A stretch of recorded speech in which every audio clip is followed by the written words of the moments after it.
আল্লাহর সাথে আমাদের সম্পর্কগুলোর অন্যতম একটি মৌলিক সম্পর্ক হলো তার নিকট দোয়া করা। তার সাহায্যের কাঙাল আমরা। আমাদের ধর্মীয় ক্ষেত্রে তার সাহায্য দরকার, হেদায়েত পাওয়ার ক্ষেত্রে তার সাহায্য দরকার, সত্য পথের উপর টিকে থাকার জন্য, অসৎ পথ থেকে দূরে থাকার জন্য, তার ক্ষমা পাওয়ার জন্য আমাদের তার সাহায্য দরকার, তার সহায়তা দরকার আধ্যাত্মিক ক্ষেত্রে আমাদের ঈমানের জন্য। এছাড়াও জীবন পরিচালনার সকল ক্ষেত্রে আমরা তার সাহায্যের মুখাপেক্ষী। আমাদের পারিবারিক বিষয়ে তার সাহায্য দরকার, অর্থনৈতিক ক্ষেত্রে তার সাহায্য প্রয়োজন আমাদের। আপনাদের মাঝে অনেকেই এমন আছেন যারা ভয়ঙ্কর অর্থনৈতিক সমস্যায় নিমজ্জিত। কেউ আপনার সমস্যার কথা বুঝে না, একমাত্র আল্লাহ এবং আপনি ছাড়া আর কেউ বুঝে না। আপনি আপনার সমস্যার কথা কাউকে বোঝাতে ব্যর্থ হয়েছেন, তারা বুঝে না। একমাত্র আল্লাহ ছাড়া আর কেউ জানে না আপনি কি মুসিবতে জীবন অতিবাহিত করছেন। আমাদের সকলেরই কোনো না কোনো সমস্যা রয়েছে। আল্লাহ নিজেই দুনিয়ার জীবনের এই বাস্তবতার কথা কোরআনে উল্লেখ করেছেন। তিনি বলেন, লাকাদ খলাকনাল ইনসানা ফি কাবাদ, নিশ্চয়ই আমি মানুষকে শ্রম নির্ভর রূপে সৃষ্টি করেছি। হয় আপনি মানসিকভাবে পরিশ্রান্ত, না হয় ইমোশনালি আপনি ক্লান্ত। অতিরিক্ত কাজের চাপে আপনি পরিশ্রান্ত, শারীরিকভাবে আপনি ক্লান্ত, স্বাস্থ্যগত দিক দিয়ে আপনি পরিশ্রান্ত, বয়সের ভারে আপনি ক্লান্ত। আপনার সমস্যা থেকে বের হয়ে আসার জন্য অনেক সমাধান খুঁজছেন, কিন্তু কিছুই কাজ করছে না। এভাবে আপনার সৃজনশীলতাও একসময় নষ্ট হয়ে যায়। আমরা সবসময় পরিশ্রান্ত জীবনযাপন করছি। আমরা প্রতিনিয়ত কোনো না কোনো সমস্যায় জর্জরিত। এই সমস্যাগুলো আমাদের চিন্তা শক্তির বেশিরভাগ অংশ দখল করে রাখে। অনেক সময় ইতিবাচক চিন্তা করার জন্য নিজের উপর জোর খাটাতে হয়, কারণ আপনি যদি জোর করে ইতিবাচক চিন্তা না করেন, তাহলে নেতিবাচক চিন্তাগুলো সবসময় এসে আপনার মাথায় জড়ো হয়ে থাকে।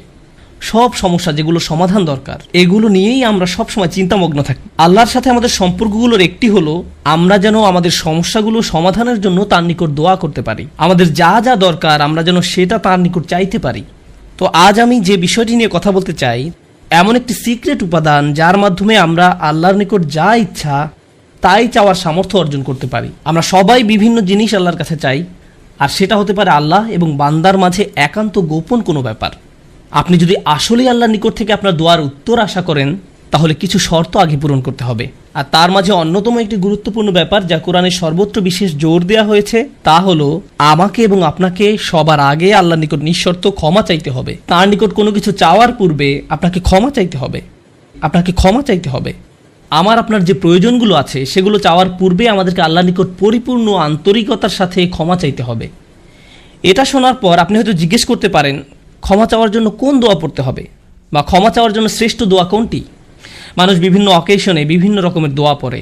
যেমন কোনো সন্তান সম্ভবা মা এসে জিজ্ঞেস করে, কিছুদিনের মধ্যে আমার বাচ্চা হবে, এখন আমার বাচ্চার জন্য কোন দোয়াটি আমি পড়তে পারি?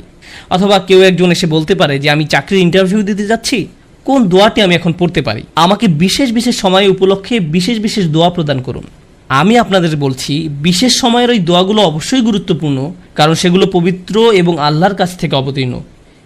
কিন্তু সকল সমস্যার ক্ষেত্রে কমন দোয়া হলো, যে একটি দোয়া আপনার সকল সমস্যা দূর করবে, তা হলো সত্যিকার অর্থে আল্লাহর নিকট ক্ষমা প্রার্থনা করা। নূহ আলাইহিস সালাম তার জাতিকে আল্লাহর নিকট ডেকেছিলেন 900 বছরেরও বেশি সময় ধরে। তিনি তাদের নিকট অবিরাম দাওয়াত দিয়ে গেছেন। তার নবুয়তি জিন্দেগির শেষ দিকে এসে তিনি পেছনে ফিরে দেখেন এবং তিনি তাদের নিকট যে বার্তাটি দিতে চেয়েছিলেন তার একটা সারাংশ দাঁড় করিয়েছেন। তিনি তাদের উদ্দেশ্যে শুধু একবার বা দুইবার কথা বলেননি। লাইলান ওয়া নাহারা দাউতু কওমি লাইলান ওয়া নাহারা, তিনি বলেন, হে আমার পালনকর্তা, আমি আমার সম্প্রদায়কে দিবারাত্রি দাওয়াত দিয়েছি। তিনি রাতেও কোনো বিরতি নেননি। কোরআনের একটি সূরা তার নামে নামকরণ করা হয়েছে, সূরাত নূহ। সেখানে এই গোটা সময় ধরে যে তার সম্প্রদায়কে তিনি দাওয়াত দিয়ে গেছেন তার একটা সারমর্ম তুলে ধরা হয়েছে। আমি তোমাদের কাছ থেকে কি আশা করেছিলাম? কুল্লামা দাউতু লিতাগফিরা লাহুম। আর এই গোটা সময় ধরে আমি তাদেরকে এই ধর্মের দিকে আহ্বান করেছি যেন আপনি তাদেরকে ক্ষমা করেন ইয়া রব, যেন আপনি তাদেরকে ক্ষমা করেন ইয়া রব। আমি ঠিক এই কথাগুলো তাদের বারবার বলেছি। ফাকুলতু ইস্তিগফারু রাব্বাকুম, অতবার বলেছি তোমরা তোমাদের পালনকর্তার ক্ষমা প্রার্থনা করো। ইন্নাহু কানা গফফারা, নিশ্চয়ই আল্লাহ হলেন এমন সত্তা যিনি বারবার ক্ষমা করতে থাকেন। এরপর তিনি যা বলছেন তা খুবই অসাধারণ। আমি চাই আপনারা এই বিষয়টা উপলব্ধি করুন যে তিনি কোন ধরনের মানুষগুলোর উদ্দেশ্যে কথা বলছিলেন। তিনি ইতিহাসের অন্যতম খারাপ একটা সম্প্রদায়ের উদ্দেশ্যে কথা বলছিলেন। নূহ আলাইহিস সালামের সম্প্রদায়কে পৃথিবীর অন্যতম চরম অবাধ্য জাতিগুলোর একটি হিসেবে বর্ণনা করা হয়েছে। সূরাতুজ জারিয়াতে আল্লাহ বিভিন্ন জাতি সম্পর্কে বর্ণনা করেছেন যারা আল্লাহর বিরুদ্ধে, তাদের নিকট প্রেরিত রাসূলদের বিরুদ্ধে বিদ্রোহ ঘোষণা করেছিল, ফলে তাদের ধ্বংস করে দেয়া হয়েছিল। সূরা আন-নাজমে যখন নূহ আলাইহিস সালামের জাতির কথা আসলো, তিনি বললেন, ওয়া কওমু নূহিম মিন ক্বাবলু ইন্নাহুম কানু হুম আযলামু ওয়া আতগা। আর পূর্বে নূহের কওমকেও, নিশ্চয়ই তারা ছিল অতিশয় জালিম এবং চরম অবাধ্য। বিষয়টা যৌক্তিক মনে হয়। অন্য সকল নবীর মতো শুধু এক প্রজন্মের জন্য তাদের নবী ছিলেন না, প্রতি শতাব্দীতে ৩-৪ প্রজন্ম মানুষের জন্য শতাব্দীর পর শতাব্দী ধরে তাদের একজন নবী ছিল। প্রতি ২০ বছর পর পর নতুন নতুন প্রজন্মের আবির্ভাব ঘটে। আর নূহ আলাইহিস সালাম এটা দেখেছিলেন শতাব্দীর পর শতাব্দী ধরে। প্রতি ২০ বছর পর পর নতুন নতুন প্রজন্মের আবির্ভাব ঘটে। তিনি ৪০ থেকে ৫০ প্রজন্মের মানুষদের দেখেছিলেন, আর তারা সবাই তাকে প্রত্যাখ্যান করেছিল। আর তিনি সকল প্রজন্মকে একই দাওয়াত দিয়ে যাচ্ছিলেন। একটি উদ্দেশ্যকে সামনে রেখে আমি এই বিষয়টির উপর আলোকপাত করছি। তিনি চরম অবাধ্য এক জাতির উদ্দেশ্যে কথা বলছিলেন। তাদের নিকট তিনি কি প্রস্তাব তুলে ধরেন? তিনি বলেন, ইস্তিগফারু রাব্বাকুম, তোমাদের রবের ক্ষমা প্রার্থনা করো।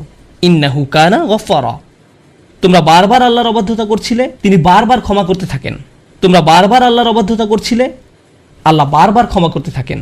কিন্তু তার প্রস্তাব এখানেই থেমে থাকেনি। তিনি বলেন, ইউরসিলুস সামা আলাইকুম মিদরারা। এখানে ইউরসিলু হলো জওয়াবে আমর। এর মানে হলো, যদি তোমরা তার নিকট ক্ষমা প্রার্থনা করো তাহলে আল্লাহ তোমাদের জন্য আসমানের দরজা খুলে দিবেন, আর এটা তোমাদের উপর অজস্র ধারায় করুণা বর্ষণ করবে। এর দ্বারা বৃষ্টিও বোঝানো হতে পারে, কিন্তু পরিহাসের বিষয় হলো এখানে বৃষ্টি দ্বারা বন্যা ইঙ্গিত করা হয়নি, যদিও সব শেষে বন্যা কবলিত হয়েছিল নূহ আলাইহিস সালামের জাতি। এই আয়াতে আল্লাহ ভিন্ন ধরনের বৃষ্টির কথা বলেছেন। যদি তারা ক্ষমা প্রার্থনা করত, যে বৃষ্টি তাদের ধ্বংস করে দিয়েছিল সেই বৃষ্টি হতে পারত তাদের জন্য জীবন আহরণকারী। তারা বৃষ্টির জন্য প্রার্থনা করেনি, আর আল্লাহ তাদের বলছেন ক্ষমা প্রার্থনা করত যদি তারা, তোমরা যদি ক্ষমা প্রার্থনা করো আকাশের দরজা তোমাদের জন্য খুলে দেওয়া হবে, আর তা বৃষ্টি বর্ষণ করতে থাকবে। আল্লাহ বলেননি যে পানি বর্ষিত হবে, তিনি বলছেন আকাশ বর্ষণ করবে। কারণ আকাশ শুধু বৃষ্টি নয়, আরো রহমত বর্ষণ করতে পারে। আকাশ থেকে ক্ষমা আসে, আকাশ থেকে প্রশান্তি আসে, বিশ্বাস আসে, রিজিক আসে, সমস্যার সমাধান আসে আসমান থেকে। তিনি তোমাদের জন্য আকাশ খুলে দিবেন, আর আকাশের সকল সম্পদ তোমাদের উপর অঝোর ধারায় বর্ষিত হতে থাকবে। আর তোমরা এতদিন রহমতের ভাগিদার হতে পারছিলে না, কারণ তোমরা ক্ষমা প্রার্থনা করনি। তাই এখন ক্ষমা চাইলে এটা খুলে যাবে। একটা একটা করে আপনার সমস্যাগুলোর কথা আল্লাহকে বলেন। আপনার এমনও সমস্যা থাকতে পারে যেটার কথা আপনি নিজেও জানেন না, কিন্তু আল্লাহ জানেন। আমি আর আপনি যদি সত্যিকার অর্থে আল্লাহ নিকট ক্ষমা চাইতে পারি, তাহলে ওই অজানা সমস্যাগুলো স্বর্গীয় হস্তক্ষেপে সমাধান হয়ে যাবে। ইউরসিলুস সামা আলাইকুম মিদরারা। আল্লাহ সুবহানাহু ওয়া তাআলা এখানেই থেমে যাননি। আপনি কার জন্য ক্ষমা চাচ্ছেন? আপনার নিজের জন্য। ইস্তাগফিরু রাব্বাকুম, তোমরা নিজেদের জন্য ক্ষমা প্রার্থনা করো। আল্লাহ বলেন, ওয়ায়ুমদিদকুম বিআমওয়ালি ওয়া বানিনা, তোমাদের ধন সম্পদ, তোমাদের সন্তান সন্ততি বাড়িয়ে দেওয়া হবে। তিনি ধন সম্পদ এবং সন্তান সন্ততি দিয়ে তোমাদের ঐতিহ্যকে সমৃদ্ধ করে দিবেন। এমন সম্পদ নয় যা আপনাকে আল্লাহর কাছ থেকে দূরে সরিয়ে দিবে, কারণ এই টাকা দেওয়ার কথা এসেছে আপনার ক্ষমা চাওয়ার প্রেক্ষাপটে। তিনি আপনাকে ভালো অর্থ দিবেন, যা আপনার জন্য দুনিয়াতে এবং পরকালে কল্যাণ নিয়ে আসবে। তিনি আপনাদের ভালো সন্তান দান করবেন, যারা আপনার জীবিত থাকা অবস্থায় ভালো কাজ করবে, তারা আপনাদের সম্মান করবে, ভালোবাসা দেখাবে, আনুগত্য করবে। আপনি তাদের দেখে গর্বিত হবেন। এমনকি আপনি এই দুনিয়া ছেড়ে চলে গেলেও তারা ভালো কাজ করতে থাকবে, যা সাদাকায়ে জারিয়া হিসাবে আপনার আমলনামায় এসে যোগ হবে। আল্লাহ আপনাকে এই সব কিছু দান করবেন। প্রসঙ্গত, এই দুই শব্দ অর্থ এবং সন্তান সন্ততি, ইন্নাহুম আসাউনি ওয়াত্তাবাউ মান লাম ইয়াজিদহু মালুহু ওয়া ওয়ালাদুহু ইল্লা খাসারা। আমার সম্প্রদায় আমাকে অমান্য করেছে আর অনুসরণ করেছে এমন লোককে যার অর্থ ও সন্তান সন্ততি কেবল তার ক্ষতি বৃদ্ধি করেছে। কিন্তু আপনার ক্ষমা চাওয়ার পরে আল্লাহর পক্ষ থেকে যে ধন সম্পদ এবং সন্তান সন্ততি আসে, তা আপনার জন্য শুধু কল্যাণই নিয়ে আসে। একই ধন সম্পদ এবং সন্তান সন্ততি, পার্থক্য হলো এখন তাদের উপর আল্লাহর ক্ষমা ও রহমত রয়েছে। বিষয়টা এমন যেন তারা দূষিত হয়ে গিয়েছে, যতক্ষণ না আল্লাহ তার ক্ষমার মাধ্যমে তাদের পরিশুদ্ধ করেন। আল্লাহর নিকট ক্ষমা প্রার্থনা করলে কত শত পথ আপনার জন্য খুলে যাবে। আসমানের দরজা আপনার জন্য এমনভাবে খুলে যাবে যে আপনি কল্পনাও করতে পারবেন না। আপনি সবকিছু আরো ভালোভাবে বুঝতে পারবেন। আপনার ব্যক্তিগত সমস্যাগুলো দূর হতে শুরু করবে। উদাহরণস্বরূপ, রাগের কথা ধরা যাক। রাগ হওয়া থেকে মুক্তি পাওয়া আসলেই অনেক কঠিন। বহু মানুষ খুবই সমস্যাপূর্ণ জীবনযাপন করে, খুব অল্পতেই রেগে যান। কিছু একটা তাদের সামান্যতেই ক্রোধান্বিত করে, আর তারা এর সাথে লড়াই করতে পারেন না। তারা তাদের এই সমস্যাটা বুঝতে পারেন, কিন্তু নিজের কাছে অসহায় হয়ে পড়েন এবং মনে মনে ভাবেন, না, আমার পক্ষে এই রাগ হওয়া থেকে মুক্তি পাওয়া সম্ভব না। হুদায়বিয়ার সন্ধির সময় সাহাবীরা খুবই রাগান্বিত হয়ে পড়েছিলেন। তাদের রাগ দূর করা সম্পর্কে আল্লাহ কি বলছেন? তিনি বলছেন, ওয়া আনজালাস সাকিনাতা ফি কুলুবিল মুমিনিন, তিনি আকাশ থেকে বিশ্বাসীদের অন্তরে প্রশান্তি নাজিল করলেন। প্রশান্তি আমাদের নিজেদের কাছ থেকে আসে না, আমরা নিজেদের প্রশান্ত করতে পারি না। মুসা আলাইহিস সালামের মা ভয়ে টেনশনে প্রায় মারা যাচ্ছিলেন, যখন তার ছোট শিশু একটা বক্সে বন্দি করে পানিতে ভাসিয়ে দিলেন। লাউলা আর রাবাতনা আলা কলবিহা, যদি আমি তার হৃদয়কে দৃঢ় করে না দিতাম। তার নিজের পক্ষে সে অন্তরকে দৃঢ় করা সম্ভব ছিল না। ঐশ্বরিক হস্তক্ষেপ বললে এটা ব্যাপার আছে। আল্লাহ তার অন্তরকে দৃঢ় করেছিলেন, যা আমাদেরকে আমাদের ব্যক্তিগত দুর্বলতা এবং প্রবণতা থেকে সুস্থ হতে সাহায্য করে। কিছু কিছু মানুষ অশ্লীলতার প্রতি খুবই আকৃষ্ট হয়ে পড়ে, কেউ কেউ ক্রোধ নিয়ন্ত্রণ করতে পারে না, আবার কেউ কেউ মারাত্মক লোভী, সবসময় শুধু টাকা পয়সা নিয়ে চিন্তামগ্ন থাকে। তারা এইসব থেকে বের হয়ে আসতে চায়, কিন্তু নিজেদের সাথে যুদ্ধ করে পারে না। এই সব সমস্যার সমাধান আসে আল্লাহর পক্ষ থেকে। আপনার একান্ত ব্যক্তিগত গভীর সমস্যার সমাধান আসে আসমান থেকে। বৃষ্টি যেমন পৃথিবীকে পরিষ্কার করে দেয়, তেমনি আসমান থেকে আল্লাহর রহমত এসে আপনার সমস্যাগুলোকেও ধুয়ে মুছে পরিষ্কার করে দেয়। ওয়ায়াজআল লাকুম জান্নাতিন ওয়ায়াজআল লাকুম আনহারা, তোমাদের জন্য উদ্যান স্থাপন করবেন, তোমাদের জন্য নদী নালা প্রবাহিত করবেন। অর্থাৎ আল্লাহ বলছেন, যদি শুধু ক্ষমা চাও সবই দিব। আমি আপনি মনে করি যে যদি আমরা আল্লাহর কাছে ক্ষমা চাই তাহলে শুধু ক্ষমা পাবো, কিন্তু আল্লাহ বলছেন যদি ক্ষমা চাও তাহলে এমন কিছু নেই যা আমি তোমাদের দিব না। বিষয়টা এমন যে আপনি ইচ্ছা করলে এক এক করে বিভিন্ন জিনিস চাইতে পারেন, অথবা শুধু ক্ষমা চান তাহলে সবই পাবেন। কি আর বাকি থাকে? অর্থ, সন্তান সন্ততি, আপনার সকল সমস্যার সমাধানে আকাশ খুলে যাবে, বাগান, নদী, সব কিছু আপনার জন্য প্রস্তুত। মানুষ সাধারণত মনে করে যে যদি তার আল্লাহর ক্ষমা চায় তাহলে এটা শুধু তাদেরকে পরকালে সাহায্য করবে, কিন্তু এই আয়াতগুলো আমাদের বলছে না। এই আয়াতগুলো আমাদেরকে বলছে যে না, আল্লাহ শুধু আমাদেরকে পরকালেই সাহায্য করবেন তা নয়, তিনি আমাদেরকে এই দুনিয়াতেও সাহায্য করবেন। একবার হজের কথা চিন্তা করুন।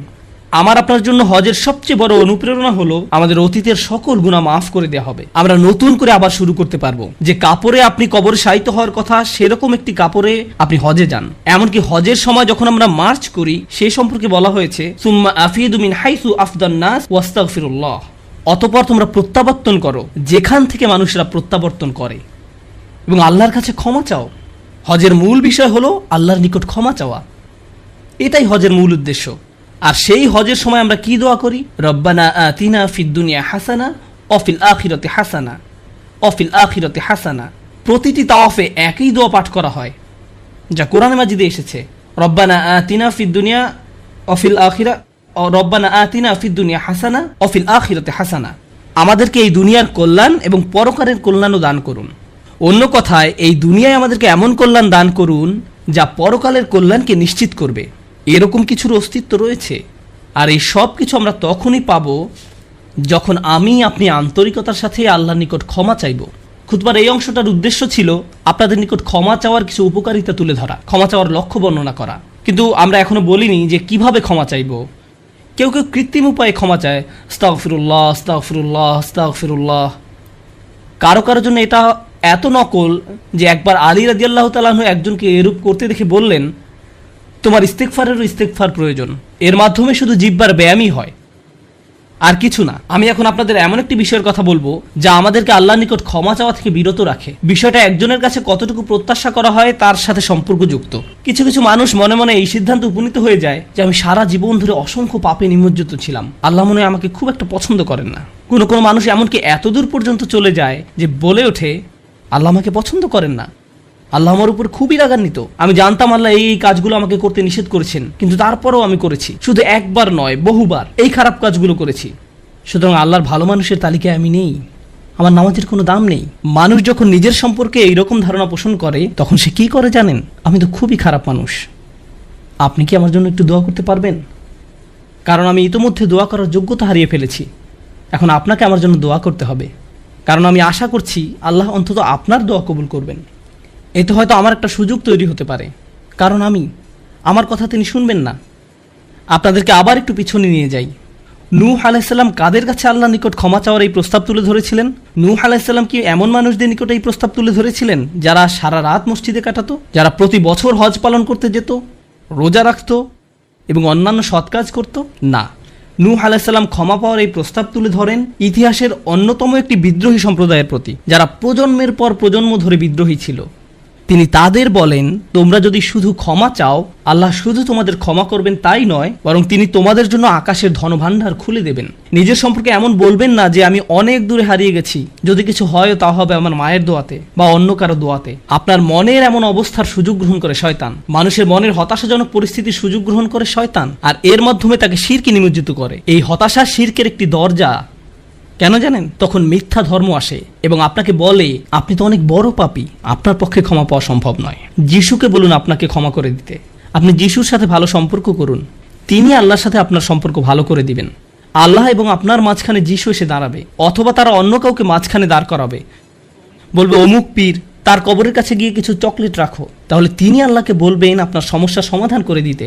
আপনি এখন আল্লাহর সাথে কথা বলতে পারবেন না, কিন্তু ওই পীর তিনি আল্লাহর প্রিয় বান্দা, তাই আপনি তার মাধ্যমে আল্লাহর কাছে আপনার দরখাস্ত পেশ করুন। এভাবে শিরকের দরজা খুলে যায়।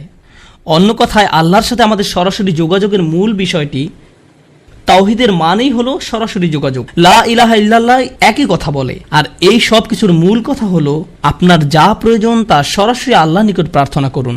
যে বিষয়টি আমাদের সকল প্রয়োজন পূরণ করবে তা হলো আল্লাহর নিকট ক্ষমা প্রার্থনা করা। এখন এই ক্ষমা চাওয়াটা দুইভাবে হয়ে থাকে, জিহ্বার মাধ্যমে ক্ষমা চাওয়া এবং অন্তরের মাধ্যমে ক্ষমা চাওয়া। মানুষ সাধারণত নিজের পক্ষে যুক্তি দিয়ে থাকে। আমি যদি কোনো কারণে আপনার সমালোচনা করি, যেমন ধরুন কাউকে বললাম, এই যে আমি আপনাকে অমুক অমুক কথা বলতে শুনেছি, সে তাৎক্ষণিক হয়তো বলে উঠবে, এক্সকিউজ মি, আমি এমনটা বোঝাতে চাইনি, আপনি তো পুরো ঘটনাটা জানেনই না। আপনি সাথে সাথে নিজের পক্ষে যুক্তি দিতে শুরু করেন, আত্মরক্ষামূলক হয়ে ওঠেন। বালিল ইনসানু আলা নাফসিহি বাসীরা ওয়ালাউ আলকা মাআযিরা। মানুষ নিজের সম্পর্কে সুধারণা পোষণ করে, তারা প্রচুর অজুহাত দেখায়।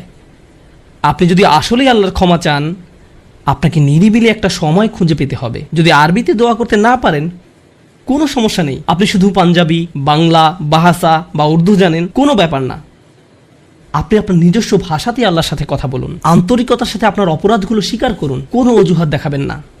এরকমটা করতে পারা আসলেই কঠিন, কারণ আয়নার সামনে দাঁড়িয়েও আমরা নিজের সাথে মিথ্যে কথা বলি, নিজেকে এভাবে প্রবোধ দেই, আমি আসলে অত খারাপ না, আমি যা যা করেছি তার কারণ আছে। যখন আপনি আল্লাহর সামনে দাঁড়াবেন, নিজের কাজের বৈধতা দেওয়ার কথা ভুলে যান।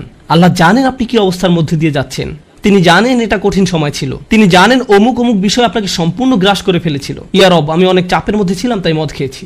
তিনি আপনার সবগুলো অজুহাত সম্পর্কে আপনার চেয়ে ভালোভাবে জানেন। আপনাকে অকপটে তার নিকট আসতে হবে, ফিল্টার ছাড়া, কোনো দ্বিধাদ্বন্দ্ব ছাড়া, নির্দ্বিধায়, কোনো রকমের বিব্রত বোধ করা ছাড়া। অনেক সময় আমরা নিজেদের পাপ স্বীকার করতে বিব্রত বোধ করি, একরাশ লজ্জা এসে আমাদের জড়িয়ে ধরে। কিন্তু যতক্ষণ না আপনি আল্লাহর নিকট অকপটে সকল পাপ স্বীকার করে নিচ্ছেন, আর এভাবে যখন নিজের উপর যে অন্যায়গুলো এতদিন ধরে করে এসছেন তা আপনি মুখ দিয়ে উচ্চারণ করতে শুরু করবেন, আমার বিশ্বাস করতে কষ্ট হয় যে সে সময় আপনার চোখ দিয়ে কোনো অশ্রু নির্গত হবে না। একজন মানুষের পক্ষে এটা অসম্ভব যে সে আল্লাহর সামনে এভাবে নিজেকে খোলাখুলি উপস্থাপন করবে আর তার চোখ দিয়ে কোনো অশ্রু বের হবে না, কারণ এটা দুর্বলতা প্রকাশের সময়। দুনিয়ার সামনে আমরা সাধারণত নিজেকে শক্তিশালী, আত্মবিশ্বাসী এবং দিব্যি সুস্থ হিসাবে উপস্থাপন করি। সবাই আমাদের দেখে মনে করে সবকিছু ঠিক আছে, কিন্তু ভেতরে ভেতরে যে আমি বহু সমস্যায় জর্জরিত তা একমাত্র আল্লাহ জানেন। আপনাকে সকল জড়তা কেটে তার নিকট সম্পূর্ণ খোলাখুলিভাবে নিজেকে উপস্থাপন করতে হবে, আর কেবল তখনই আপনি আল্লাহর নিকট ক্ষমা চাওয়ার অবস্থানে যেতে পারবেন। তারপর সিজদায় গিয়ে কাঁদতে থাকুন। তখন এটা শুধুমাত্র আস্তাগফিরুল্লাহ আস্তাগফিরুল্লাহ বলার মতো হবে না, এটা হয়ে উঠবে আল্লাহর সাথে একটি সত্যিকারের কথোপকথন, আল্লাহর নিকট সত্যিকার অর্থে পাপ স্বীকার। এটা খুবই শক্তিশালী একটা অনুশীলন, চেষ্টা করে দেখুন। আপনাকে একটা নিরিবিলি সময় খুঁজে পেতে হবে। নিশ্চিত করুন যে কেউ আপনার কথা শুনছে না। আপনার স্ত্রী বিছানায় শুয়ে আছে, এমত অবস্থায় মাঝরাতে ঘুম থেকে উঠে এভাবে দোয়া করতে পারবেন না, ইয়া আল্লাহ আমাকে ক্ষমা করে দিন, কারণ আপনার স্ত্রী তো আপনার দোয়া শুনতে পাচ্ছে। এভাবে করাটা নিষিদ্ধ নয়, কিন্তু একা একা দোয়া করা আপনার জন্য ভালো হবে। মোট কথা, নির্জন কোনো জায়গা খুঁজে বের করুন যেখানে আপনি একান্তে আল্লাহর সাথে কথা বলতে পারবেন। যদি আপনি এক গাদা আরবি দোয়া মুখস্থ করেন যার অর্থও আপনি জানেন না, আর বিড়বিড় করে সেগুলো উচ্চারণ করতে থাকেন, সে দোয়াগুলো অবশ্যই উত্তম এবং শক্তিশালী, কিন্তু আপনার অন্তরের সাথে যদি সেগুলোর কোনো যোগাযোগ না থাকে, শুধু জিহ্বা দিয়ে উচ্চারণ করছেন, তাহলে আপনি আসলে ক্ষমা প্রার্থনা করছেন না। আল্লাহ আপনাকে এই জিকিরের পুরস্কার দান করুন, কিন্তু এর নাম আসলে ইস্তিগফার বা ক্ষমা প্রার্থনা নয়। ইস্তিগফার অন্য কিছু। যখন আপনার চক্ষু খুলে অশ্রু নির্গত হতে শুরু করে, তখন আকাশের দরজা খুলে যায়, তখনই সেটা খুলবে। এই দুইটার মাঝে একটা কানেকশন আছে। সর্বশেষ যে বিষয়টি আমি আপনাদের সাথে শেয়ার করতে চাই তা হলো আল্লাহর উপর আশা ধরে রাখা। অনেকের জন্য এই বিষয়টা মেনে নেওয়া বেশ কঠিন যে আল্লাহ তার কথা শুনবেন, আমার দোয়া তার নিকট গুরুত্বহীন, আমি দোয়া করার কোনো অর্থ দেখি না। আপনাদের একটা কথা বলে রাখি, আল্লাহর নিকট থেকে আপনি সর্বশ্রেষ্ঠ যে উপহারটি পাবেন তা কি জানেন? ক্ষমা। এটাই সর্বশ্রেষ্ঠ উপহার। আপনি এটার মূল্য উপলব্ধি করুন আর নাই করুন, আর যা কিছু আল্লাহ আপনাকে দিবেন বলেছেন এর সবই অতিরিক্ত। আপনাদেরকে একটা উদাহরণ দিই। আমার অনেকগুলো সন্তান আছে। ধরুন আমার এক সন্তানের উপর আমি খুবই অসন্তুষ্ট, সে কোনো একটা অন্যায় করেছে, আমি খুবই রাগান্বিত হয়ে আছি, আমার বিশ্বাস করতে কষ্ট হয় যে তুমি এটা করেছো। এভাবে আমি তাকে কিছুটা বকাঝকা করলাম, তোমার এটা বলা উচিত হয়নি, তোমার এটা করা উচিত হয়নি। তার পরের দিন অন্য এক সময় আমার জন্য তার কিছু একটা করার কথা, যেমন আমার জন্য একটা কার্ড বানানোর কথা, যাতে লেখা থাকবে বাবা আমি তোমাকে ভালোবাসি। সে জিনিসটা আঁকলো, কিন্তু তারপর কি মনে করে কাগজটা টুকরা টুকরা করে ময়লার বক্সে ফেলে দিল। এটা দেখে তার অন্য ভাই বলল, তুমি এটা ফেলে দিলে কেন? জবাবে সে বলল, বাবা আমার উপর খুবই রাগান্বিত, তিনি এটার প্রতি কোনো গুরুত্ব দিবেন বলে মনে হয় না। আমি যদি জানতাম যে সে বিষয়টাকে এভাবে দেখছে, তাহলে আমি কি করতাম? আমি কি এভাবে বলতাম যে হ্যাঁ ফেলে দাও? না, বরং আমি আবেগে কেঁদে ফেলতাম। কিভাবে তুমি ভাবতে পারলে যে আমি তোমাকে আর ভালোবাসি না? হ্যাঁ, তুমি অন্যায় করেছো, তুমি ভুল করেছো, কিন্তু তুমি এখনও আমার সন্তান। তুমি 1000 বার ভুল করলেও আমি তোমাকে ভালোবাসবো। আমাকে ওই কার্ডটি দাও, আমি সেটা ফ্রেমে বাঁধিয়ে রাখবো, ময়লার বাক্স থেকে নিয়ে গ্লাসে আটকিয়ে রাখবো, সারা জীবন ধরে যত্ন করে রাখবো। কেন? কারণ আমি আমার সন্তানদের ভালোবাসি, তারা যতই ভুল করুক না কেন। এমনকি যদি তাদের আচরণ আমাকে রাগান্বিতও করে। এটা শুধু আমি এবং আমার সন্তানদের সম্পর্ক। কিন্তু আমি আমার আর সন্তানদের নিয়ে কথা বলছি না। এই উদাহরণের মাধ্যমে আমি কথা বলছি আমার এবং আল্লাহর সম্পর্ক নিয়ে। আমি ভুল করি, আল্লাহ এমনকি আমাকে বকাঝকাও করেন না। আমি ভুল করার কারণে তিনি আমার উপর বজ্রপাত করেননি, তিনি আমাকে জাহান্নামে নিক্ষেপ করেননি, তিনি আমার হার্টবিট বন্ধ করে দেননি। যখনই আমি মিথ্যে বলি, আমি বোবা হয়ে যাই না। প্রতিবার হারাম কিছু খেয়ে ফেলার কারণে আমার হাত অবশ হয়ে যায় না। হারাম কিছুর দিকে তাকানোর কারণে আমি অন্ধ হয়ে যাইনি। তিনি এখনো দিয়েই যাচ্ছেন। আর আমি কিনা চিন্তা করতে শুরু করলাম যে আল্লাহ আমাকে আর ভালোবাসেন না। আল্লাহর সাথে আমার সম্পর্ক একসময় ভালো ছিল, কিন্তু এখন যেহেতু আমি খারাপ হয়ে গিয়েছি, তাই ভালোবাসাও এখন হারিয়ে গেছে। তাহলে দোয়া করার কি অর্থ আছে? মনে রাখুন, আল্লাহর মতো কেউ আপনাকে ভালোবাসে না। আমি আমার সন্তান বা পিতামাতার প্রতি যে ভালোবাসা প্রদর্শন করি, তা আল্লাহ তাআলাই আমার ভেতরে দিয়েছেন। আমরা এমনি এমনি কাউকে ভালোবাসতে সক্ষম নই। ভালোবাসা আল্লাহর পক্ষ থেকে একটি উপহার। যদি আল্লাহর দুইটি সৃষ্টির মাঝে ভালোবাসা এত দৃঢ় হয়, আমাদের পক্ষে কল্পনাও করা সম্ভব নয় যে আমাদের জন্য আল্লাহর ভালোবাসা কত প্রগাঢ়, যে আমাদের জন্য আল্লাহর ভালোবাসা কত গভীর। কেউ এর বিপরীত বললে তার কথায় কান দিবেন না। একমাত্র যে মনে করে আল্লাহ তাকে ঘৃণা করে, তার কোনো আর আশা নেই, সে হলো শয়তান। সে এটা বিশ্বাস করে। তার ক্ষমা চাওয়ার কোনো কারণ নেই, কারণ তার সকল আশা হারিয়ে গেছে আর সে নিজের সম্পর্কে এটা মেনে নিয়েছে। এখন আপনি যদি নিজের সম্পর্কে এরকম মনে করেন, তাহলে কার পথ আপনি অনুসরণ করছেন? একবার চিন্তা করে দেখুন। যদি আদম আলাইহিস সালাম জান্নাতে থাকা অবস্থায়, আর জান্নাতের চেয়ে উত্তম কোনো জায়গা তো আর আপনার পক্ষে থাকা সম্ভব নয়, তারপর তিনি একটি ভুল করলেন আর আল্লাহ আযজা ওয়া জাল্লা তাকে দুনিয়াতে পাঠিয়ে দিলেন। এখন আদম আলাইহিস সালাম যদি এরকম চিন্তা করতেন, আমার এত বড় একটা ডিমোশন হয়ে গেল, আমি কিভাবে আল্লাহর সাথে আবার কথা বলবো? আমি তাকে এত হতাশ করার পর কিভাবে কথা বলবো? কিন্তু আল্লাহ তাকে শিখিয়ে দিলেন কি করতে হবে, কিভাবে তার অন্তর আবার ঠিক করতে হবে। রব্বানা যালামনা আনফুসানা ওয়া ইল্লাম তাগফির লানা ওয়া তারহামনা লানাকুনান্না মিনাল খাসিরিন। জান্নাতের তুলনায় দুনিয়া তো কিছুই না। তিনি জান্নাত থেকে দুনিয়ায় এলেন, এত দূর নেমে আসা সত্ত্বেও এখনো তিনি আল্লাহর নিকটেই আছেন। এই শব্দগুলোই আল্লাহর সাথে তার সম্পর্ক আবার জুড়ে দিল। দোয়ার উপর আস্থা হারাবেন না। এত দূর নেমে আসা সত্ত্বেও এখনো তিনি আল্লাহর নিকটেই আছেন। আন্তরিকভাবে আল্লাহর কাছে কিভাবে দোয়া করবেন, তার প্রস্তুতি এখনই শুরু করুন। মনে রাখুন, আল্লাহ আপনাদের সবার দোয়া শুনবেন। উজিবু দাওয়াতাদ দাঈ ইযা দান। এই ঘোষণাটি রমজান মাসের। আমি আহ্বানকারীটাকে সাড়া দেই যখন সে আমাকে ডাকে। এটা আল্লাহর অঙ্গীকার। আর আমি আপনি 1 নম্বর যে দোয়াটি করব, তা হলো ক্ষমা চাওয়ার দোয়া। আল্লাহ আমাদেরকে এমন মানুষে পরিণত করুন যারা সত্যিকার অর্থে ক্ষমা চায়। আল্লাহ আমাদের অন্তরে তার নিকট ক্ষমা প্রার্থনা করার তীব্র ব্যাকুলতা তৈরি করে দিন। আল্লাহ আমাদের অন্তরকে এমন নরম করে দিন যেন আমাদের চোখ দিয়ে অশ্রু নেমে আসে। আমরা যারা তার নিকট ক্ষমা প্রার্থনা করি, আমাদের সবার জন্য আল্লাহ আযজা ওয়া জাল্লা তার রিজিকের দরজা খুলে দিন। সর্বশেষ একটা বিষয় মনে করিয়ে দিতে চাই যে আল্লাহ আযজা ওয়া জাল্লা অনেক পথভ্রষ্ট জাতিকে ধ্বংস করা থেকে বিরত থাকেন। কেন জানেন? কারণ সেখানে এমন মানুষ রয়েছে যারা আল্লাহ নিকট ক্ষমা চায়। শুধু তাদের মাঝে এমন কিছু মানুষ রয়েছে যারা এখনও আল্লাহর নিকট ক্ষমা প্রার্থনা করে। তাদের কারণেই আল্লাহ গোটা জাতিকে আর ধ্বংস করেন না। ইস্তেগফার করা মানুষে পরিণত হন। আল্লাহ আমাদের সবাইকে রক্ষা করুন। বারাকাল্লাহু লি ওয়া লাকুম। আসসালামু আলাইকুম ওয়া রাহমাতুল্লাহি ওয়া বারাকাতুহু। প্রিয় দর্শক, মনে রাখবেন, এই পৃথিবীর জীবন ক্ষণস্থায়ী, কিন্তু আখিরাত চিরস্থায়ী। তাই আসুন আমরা সবাই আল্লাহর সন্তুষ্টি অর্জনের জন্য সৎ আমল করার চেষ্টা করি। যদি আজকের ভিডিওটি আপনার হৃদয় স্পর্শ করে থাকে বা আপনার জন্য উপকারী হয়ে থাকে, তাহলে ভিডিওটিতে একটি লাইক দিন, আপনার পরিবার ও বন্ধুদের সঙ্গে শেয়ার করুন এবং এমন আরও ইসলামিক ভিডিও পেতে আমাদের চ্যানেলটিকে সাবস্ক্রাইব করে বেল আইকনটি অন করে রাখুন। আল্লাহ তাআলা আমাদের সবাইকে সঠিক পথে অটল রাখুন, আমাদের গুনাহসমূহ ক্ষমা করুন এবং জান্নাতুল ফেরদাউস নসিব করুন। আমিন। পরবর্তী ভিডিওতে আবারও দেখা হবে ইনশাআল্লাহ। আসসালামু আলাইকুম ওয়া রাহমাতুল্লাহি ওয়া বারাকাতুহু। সকল কষ্টই পরীক্ষা হিসেবে আসে, যেন ক্ষমা পাওয়া যায়। আপনার যদি ঈমান থাকে, প্রত্যেকটি কঠিন কাজের পেছনে কি আছে? ইন্নামা আল উসরি ইউসরান। এটা আপনার কাজকে সহজ করে দেয়। যখন কারো কোনো সমস্যা থাকে আর সে জানে এটা সহজ হয়ে যাবে, সেটা জানে, তখন সে বিষয়টা সহজে নিতে পারে। যখন কেউ এর শেষ দেখে না, তখন সে এর প্রতি আগ্রহ হারিয়ে ফেলে। কে জানে যে সামনে ভালো দিন আসছে? যার ঈমান আছে, যার সত্যিকারের ঈমান আছে। এগুলো হচ্ছে সাময়িক দুঃখ কষ্ট, সামনে চিরস্থায়ী সুখের দিন আসছে। আর আমার তো কিছুই হারায়নি। চাকরি, ধন সম্পদ, স্বাস্থ্য, আমি এগুলো হারাইনি, কারণ আমার তো আসলে কিছুই ছিল না। এগুলো সবই আল্লাহর দেয়া, আর তিনি এগুলো নিয়ে নিয়েছেন। ইন্না লিল্লাহি ওয়া ইন্না ইলাইহি রাজিউন। ঈমানের সবচেয়ে বড় উপহার হলো প্রশান্তি। এরপর ঈমানের 3টে স্তম্ভ বা দরজা নিয়ে আমরা কথা বলেছি, আর 2টি বিষয় আলাদা করা যায় না। সেগুলো কি কি? ঈমান, ঈমান এবং আমল। এজন্যই ইন্নাল্লাযীনা আমানু ওয়া আমিলুস সলিহাত। ঈমান এবং আমলের মধ্যে আমিলুস সলিহাত নিয়ে আমরা গত সেশনে অনেক কিছু বলেছি, সুতরাং আমি খুব বেশি বলবো না। আমি চাই আপনারা এই 2টির মধ্যে সম্পর্ক বুঝতে পারেন। আমি আরেকবার বলছি, এটা সবচেয়ে ভালোভাবে বোঝা যায় সূরা বাকারায়। যখন কিবলা পরিবর্তন হয়েছিল, তখন আল্লাহ বলেন, আল্লাহ তোমাদের ইবাদত বিফল করবেন না, পূর্ববর্তী ইবাদত সমূহ।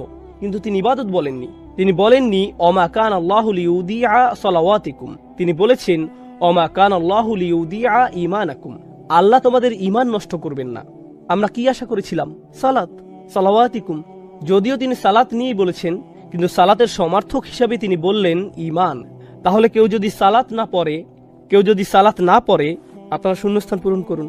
আপনারা বলুন, তার আসলে কোনো ঈমান নেই। এটা খুবই ভয়াবহ অবস্থা। সুবহানাল্লাহ। নিশ্চয়ই এখন বুঝতে পারছেন সেই হাদিসটি, যেখানে নবীজি সাল্লাল্লাহু আলাইহি সাল্লাম বেনামাজিদের জন্য খুবই কঠিন কথা বলেছেন। তাদেরকে খ্রিস্টান বা ইহুদিদের মতো করেই দেখা হবে। আপনি যখন হাদিসটি পড়বেন, আপনার মনে হবে এখানে কি নামাজের ব্যাপারে বলা হচ্ছে? এখানে এত কঠিন কথা কেন? কিন্তু যখন আপনি পুরোটা বিস্তারিতভাবে পড়বেন, তখন আপনি বুঝতে পারবেন এটা কত বড় ব্যাপার। সুবহানাল্লাহ। আর পরিশেষে এই সেশনটি ছিল সূরার উল্লেখিত 4টি বিষয়ের সম্পর্কের ব্যাপারে। শেষের 2টি শর্তের সাথে কিভাবে প্রথম 2টি শর্তের সাথে মিল রয়েছে। দেখুন, ঈমান আসলে একটি সম্পদ, আর এই সম্পদ আপনি ধরে রাখতে পারবেন যখন আপনি ভালো কাজ করতে থাকবেন। কিন্তু আপনি কি কোনো মহামানব যে বাকি সবাই ভয়াবহ ক্ষতির মধ্যে আছে আর আপনি তাদেরকে বাঁচাতে চাইছেন? কিন্তু তাদেরকে বাঁচাতে গিয়ে আপনার কোনো ক্ষতি হবে না। মনে করুন কেউ ক্ষুধার্ত আর আপনিও ক্ষুধার্ত। আপনি তাকে কিছু দিতে পারবেন না, কারণ আপনি নিজেও ক্ষুধার্ত। আপনার খাওয়ার কিছু থাকবে না। কিন্তু যদি এমন হয় যে তাদেরকে দেওয়ার মাধ্যমে আপনি আরো বেশি খাবার পাবেন, তারপরও আপনি যদি তাকে না দেন, তাহলে আপনি কতটা নিচু মনের মানুষ, আপনি কেমন মানুষ? সুতরাং আল্লাহ তাআলা আমাদেরকে এই সম্পদ দিয়েছেন। এই সম্পদ পাওয়ার পর স্বাভাবিকভাবেই আপনি কি আপনার মাকে এটা দেবেন না? আপনার বোন, আপনার ভাই, আপনার স্বামী, আপনার সন্তান, প্রতিবেশী, আপনার বন্ধু, আত্মীয়, আপনি কি তাদের মধ্যে এটা শেয়ার করবেন না? আর এই জানানোর বিষয়টি হলো অতাওয়াসাউ বিল হক। প্রথমত আমরা এইটুকু বুঝি। দ্বিতীয়ত বলবো, আমরা তাওয়াসাউ বিল হক নিয়ে একটু বিশ্লেষণ করব, আর তারপর আমিলুস সলিহাতের সাথে মিলিয়ে এর অর্থ বুঝব। কারণ এই আয়াত পাঠের উদ্দেশ্য কেবল আলাদাভাবে এর উপাদানগুলো বোঝা নয়, বরং এই উপাদানগুলোর মধ্যকার সম্পর্ক বুঝতে পারাই আমাদের উদ্দেশ্য। সুতরাং আমাদেরকে এই দুটোই বুঝতে হবে। তাহলে আমরা যখন বলি তাওয়াসাউ বিল হক, প্রথমত ভাষাগতভাবে ওয়াসিয়া বা তাওয়াসি শব্দটি হচ্ছে, আসলে এটা আমরা গত সেশনে আলোচনা করেছিলাম, তাই খুব সংক্ষেপে বলতে গেলে এর মানে হচ্ছে কাউকে কোনো উত্তরাধিকার বা সম্পদ লিখে দেয়া। এভাবেই শব্দটা এসেছে। যখন আপনি কাউকে আপনার সম্পদ লিখে দেন, তখন তার প্রতি আপনার সর্বোচ্চ আন্তরিকতা আর ভালোবাসা থাকে। এমনকি আপনি তাকে কিছু উপদেশ বা ওসিয়ত করে যান, আর যা কিছু আপনি তাদের জন্য রেখে যান তা অবশ্যই তাদের কাছে খুবই মূল্যবান। তাহলে কেউ যখন তাওয়াসি করতে চায়, এই ধরনের উপদেশ করার মধ্য দিয়ে তা প্রকাশ পায়। এটা ইখবার থেকে আলাদা। ইখবার বা ইলান কিংবা তালি, যখন আপনি কাউকে কিছু বলেন কিংবা কাউকে কিছু শিখান বা কারোর সাথে কোনো ব্যাপারে আলোচনা করেন, কাউকে কিছু বলেন, এগুলো তাওয়াসি নয়। তাওয়াসি এর মধ্য দিয়ে কারো প্রতি ভালোবাসা, আন্তরিকতা প্রকাশ পায়। আপনি কারোর সাথে এমনভাবে কথা বলেন যা দিয়ে তার প্রতি সত্যিকারের উদ্বিগ্নতা প্রকাশ পায়, আর আপনার মনে হয় যেন আপনার সময় শেষ হয়ে আসছে, আপনি সব সম্পদ রেখে চলে যাবেন, আপনার খুব বেশি সময় নেই, তাহলে আপনাকে তাড়াতাড়ি করতে হবে, আমাকে এই সব কিছু তোমার কাছে বুঝিয়ে দিতে হবে, আমি এখান থেকে চলে যাওয়ার আগেই যেন তুমি সব কিছু বুঝতে পারো। এটাই হলো তাওয়াসি এর মর্মার্থ। এরপর বিল হক শব্দটিকে আমরা তিনভাবে বুঝতে পারি, আর এগুলোর প্রত্যেকটি মিলেই এই পুরো বাক্যটির অর্থ বোঝা যায়। প্রথমত, এই শব্দের শুরুর বা এটাকে আমরা ক্রিয়ার বিশেষণ হিসেবে নিতে পারি। এটা একটা ক্রিয়া বিশেষণাত্মক বাক্য হতে পারে। বাংলা করলে এর মানে দাঁড়ায় তারা একে অপরকে উপদেশ দেয়, তারা তাওয়াসি দেয়, তারা একে অপরকে উৎসাহিত করে। এটা হলো সরল অনুবাদ। তারা একে অপরকে সর্বোচ্চ আন্তরিকতার সাথে উপদেশ দেয়, সত্যিকার ভাবেই, সত্যের সাথে বা সত্যের দিকে না বলে, সত্যের সাথে বা সত্যের দিকে না বলে আমি এর অনুবাদ করেছি সত্যিকার ভাবেই। আমি শব্দটিকে ক্রিয়া বিশেষণ হিসেবে নিয়েছি, অর্থাৎ যখন তারা একে অপরকে উপদেশ দেয়, তারা সত্যিকার অর্থেই সেই উপদেশটি দেয়। তারা বিষয়টিকে হালকাভাবে নেয় না বা উপদেশ দেওয়ার সময় সংকোচ বোধ করে না, এবং উপদেশ দেওয়ার ক্ষেত্রে তারা প্রকৃত অর্থে সৎ এবং আন্তরিক। অনেক সময় এমন হয়, যখন আপনি কাউকে উপদেশ দিতে যান, তাকে সত্যিটা পুরোপুরিভাবে বলার আগে আপনি দুইবার ভাবেন, কারণ আপনি তখন ভাবেন কি জানি সেটা শুনে আবার কি ভাববে। আপনি সত্যিটা জানানোর প্রতি পুরোপুরি সৎ নন। কিন্তু এখানে আমরা দেখছি যে যেহেতু এটা ক্রিয়া বিশেষণাত্মক বাক্য, বিল হক শব্দটি হালও হতে পারে। আমরা এখানে দেখতে পাচ্ছি যেভাবে আপনি এই উপদেশটি দিবেন তা হবে পুরোপুরি সত্যিকার ও আন্তরিক। এতে আন্তরিকতা থাকবে, এতে পুরোপুরি সততা থাকবে। এটা হলো প্রথম বিষয়। বাংলা ভাবার্থ করলে বিল হকের আরও একটি অর্থ হতে পারে সত্যের সাথে। আর এখানে আমরা বেশ কয়েকজন সাহাবীর তাফসির দেখতে পাই যারা বলেছেন সত্য বলতে এখানে, যেমন কাতাদা বলেছেন সত্য বলতে এখানে কোরআন বোঝানো হয়েছে, বা সত্য বলতে এখানে তাওহীদ বোঝানো হয়েছে, বা ওয়াহি বোঝানো হয়েছে, কিংবা রাসূল সাল্লাল্লাহু আলাইহি সাল্লামের উত্তরাধিকারকে বোঝানো হয়েছে। এ থেকে আমরা যা বুঝতে পারি তা হলো, যখন আপনি কাউকে কোনো উপদেশ দিবেন, আপনি তাকে কোরআনের মাধ্যমে উপদেশ দিবেন। অর্থাৎ যখন আপনারা একে অপরকে উপদেশ দিবেন, আপনি কিসের দ্বারা উপদেশ দিবেন? একটি আয়াতের মাধ্যমে। আপনি রাসূল সাল্লাল্লাহু আলাইহি সাল্লামের হাদিস দিয়ে উপদেশ দিবেন। এই অবস্থায় থাকলে তিনি কি করতেন? এই অবস্থার ব্যাপারে তিনি কি বলেছেন? আল্লাহ এই ব্যাপারে কি বলেছেন? কেউ হয়তো জীবনের আশা হারিয়ে ফেলেছে, আপনি কিভাবে তাকে তাওয়াসি বিল হক দিবেন? আপনি বলবেন, ইয়া আখি ইয়া ইবাদিয়াল্লাযীনা আসরাফু আলা আনফুসিহিম লা তাকনাতু মির রাহমাতিল্লাহ। তুমি কি জানো না আল্লাহ বলেছেন, হে আমার বান্দাগণ যারা নিজের উপর বাড়াবাড়ি করেছো, আল্লাহর রহমত থেকে নিরাশ হয়ো না। আপনি তাওয়াসি বিল হক করলেন সত্যের মাধ্যমে। আপনি উৎসাহ দিলেন, উপদেশ দিলেন সত্যের মাধ্যমে, সত্যের দ্বারা। এর আরেকটি অর্থ হচ্ছে সত্যের দ্বারা, কোরআনের মাধ্যমে উপদেশ দেওয়ার মাধ্যমে। এভাবেই আমরা একে অপরকে উপদেশ দিব। তৃতীয় অর্থটি হচ্ছে সত্যের প্রতি। তাহলে আমরা পেলাম সত্যিকার ভাবে, আমরা পেলাম সত্যের মাধ্যমে, আর শেষে পাচ্ছি সত্যের প্রতি। অর্থাৎ এ থেকে আমরা বুঝতে পারি এমন একজন মানুষ যে তার উদ্যম হারিয়ে ফেলেছে, সে তার শক্তি হারিয়ে ফেলেছে, তারপরও আল্লাহর উদ্দেশ্যে সে তার কাজ চালিয়ে যাচ্ছে। সূরা এখানে এই অংশটি আসার মাহাত্ম্য হচ্ছে, এই মানুষেরা ইতোমধ্যে ঈমান এনেছে এবং তারা ভালো কাজ করেছে, কিন্তু তাদের উদ্যম শেষ হয়ে আসছে। সুতরাং আপনাকে তাকে মনে করিয়ে দিতে হবে, দেখো তোমাকে এই সত্যের মুখোমুখি হতে হবে, আমাদের সবাইকে আল্লাহর সামনে দাঁড়াতে হবে। এই চূড়ান্ত সত্যটা ভুলে যেও না। আপনাদের একে অপরকে উপদেশ দিতে হবে, একে অপরকে স্মরণ করিয়ে দিতে হবে যে আমাদের উদ্দেশ্যটি কী ছিল। কারণ এখানে ইলা শব্দটির যে অর্থ আমরা পাই, এখানে এটার অর্থ হলো তাদের এই সকল কর্মের আসল উদ্দেশ্যের প্রতি আপনি তাদেরকে স্মরণ করিয়ে দিন। তাহলে আমরা তাওয়াসি বিল হক এই আয়াতের বা এর মাহাত্ম্য জানলাম। আল হক শব্দটিরও তিনটি তাৎপর্য রয়েছে। তাহলে আমরা বা এর তিনটি মাহাত্ম্য জানলাম, এবার আমরা আল হক শব্দের তিনটি মাহাত্ম্য জানব। ভাষাগতভাবে আল হক শব্দটি দিয়ে বোঝানো হয় এমন কিছু যা আপনি নিশ্চিতভাবেই সত্য হিসেবে জানেন। এর জন্য আপনাকে আলাদাভাবে বলতে হয় না, আপনার অন্তর থেকে আপনি বিশ্বাস করেন এটাই সত্যি। তাহলে এখানে বলা হচ্ছে, যখন তারা একে অপরকে উপদেশ দেয়, তারা এমন কিছুর প্রতি উপদেশ দেয় যা তারা সত্য হিসেবেই জানে। তাদেরকে এই ব্যাপারে আলাদাভাবে বলতে হয় না, মন থেকেই তারা জানে তাদেরকে যা বলা হচ্ছে তাই সত্য। এটা হচ্ছে আল হক এর প্রথম অর্থ। দ্বিতীয় অর্থ হচ্ছে এমন বিষয় যা দলিলের মাধ্যমে প্রমাণ করা যায়। অর্থাৎ আপনি তাদেরকে এমন বিষয় বললেন, তারা শুনে বলবে, আমি তো এরকম কিছু কখনো শুনিনি, আমার এটাকে সত্য মনে হচ্ছে না। হতে পারে তারা এটা শুনে সত্য মনে করবে, আবার এমনও হতে পারে তারা বলবে, আমি নিশ্চিত নই, আমি এরকম কথা কখনো শুনিনি। তখন আপনি তাদেরকে কি বলবেন? দলিল। হক এর আরেকটি অর্থ হচ্ছে এমন বিষয় যা দলিলের মাধ্যমে প্রমাণ করা যায়, আর এই বিষয়গুলো একটি অপরটির সাথে সম্পর্কযুক্ত। তাহলে আপনি কেমন দলিল উপস্থাপন করবেন? যাতে সত্য মিথ্যার পার্থক্য করা যায়, কোরআনের মাধ্যমে। তাহলে এটা হলো দ্বিতীয় তাৎপর্য। আর তৃতীয়টি খুবই গুরুত্বপূর্ণ, আরবি ভাষায় হক শব্দটি আবশ্যকীয় কাজ বোঝাতেও ব্যবহৃত হয়। এমন কাজ যা আপনার জন্য অত্যাবশ্যকীয়, এটা অধিকার বোঝাতেও ব্যবহৃত হয়। যেমন উদাহরণস্বরূপ বলা যায়, আল্লাহ বলেছেন হুকুকুল্লাহ আর হুকুকুল ইবাদ, তাই না? আরেক জায়গায় আল্লাহ আযজা ওয়া জাল্লা বলেছেন হাক্কান আলাল মুত্তাকিন, যাদের তাকওয়া আছে তাদের জন্য এটা একটা আবশ্যকীয় কাজ। এর মানে হচ্ছে তোমরা একে অপরকে নিজেদের দায়িত্বের কথা স্মরণ করিয়ে দিবে, একে অপরকে মনে করিয়ে দিতে হবে, কারণ মানুষ প্রায়ই তাদের দায়িত্বের ব্যাপারে ভুলে যায়, তাদের কর্তব্যের ব্যাপারে উদাসীন হয়ে পড়ে। এগুলো এমন বিষয় যা তাদের অবশ্যই করতে হবে। সুতরাং তাওয়াসিউ বিল হক এর অর্থ এখানে এমন হতে পারে যে কেউ একজন স্বামী হিসেবে সংসারের প্রতি কর্তব্যে অবহেলা করছে, তখন আপনি তাকে বলবেন, ভাই তোমার দায়িত্ব আছে, তুমি এই মেয়েটিকে বিয়ে করেছো, মেয়েটিরও তোমার প্রতি অধিকার আছে। এটাও তাওয়াসিউ বিল হক। কেউ হয়তো তার বাবা মায়ের প্রতি সুবিচার করছে না, আপনি তাকে বললেন, ভাই তোমার বাবা মায়ের প্রতি কর্তব্য আছে, আল্লাহর প্রতি তোমার দায়বদ্ধতা আছে ভাই, তোমাকে অবশ্যই ঠিক সময় মতো নামাজে দাঁড়াতে হবে। ইন্নাস সালাতা কানাত আলাল মুমিনিনা কিতাবাম মাওকুতা, এটাও কিন্তু তাওয়াসিউ বিল হক। এর মানে হলো একে অপরকে নিজেদের দায়িত্ব ও কর্তব্যের ব্যাপারে স্মরণ করানো ও উৎসাহ দেওয়া। এই সবগুলো অর্থ সম্মিলিত হয়েছে মাত্র 3টি শব্দে, তাওয়াসি বিল হক। এই 3টি শব্দে, ইত্তাবিউ মান লা ইয়াসআলুকুম আজরান ওয়া হুম মুহতাদুন। তাদের অনুসরণ করো যারা তোমাদের কাছে কোনো বিনিময় প্রত্যাশা করে না। এটাই সরল অনুবাদ। অনুসরণ করো যে তোমাদের কাছে কোনো বিনিময় চায় না। ওয়া হুম মুহতাদুন, আর তারা সরল পথে অঙ্গীকারবদ্ধ। মুসলিমরা কোরআনের যে ধারণাগুলোকে ভুল বুঝেছে এটি তারই।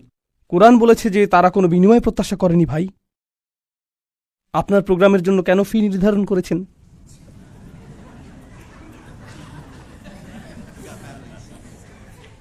না না, এটা জানার বিষয়। কোরআন আরো বলছে ইয়াশতারুনা বিআয়াতিল্লাহি সামানান কলিলান, তারা আল্লাহর আয়াত বিক্রি করে সামান্য মূল্যের জন্য। নিজের জন্য আপনার লজ্জিত হওয়া উচিত। আল্লাহর আয়াত বিক্রি করা গোটা কোরআনের সবচেয়ে ভুল বোঝা ধারণাগুলোর একটি। বিষয়টা খুলে বলছি। রসুল সাল্লাল্লাহু আলাইহি সাল্লাম মুসাব ইবনে উমাইরকে মদিনায় প্রেরণ করেছিলেন।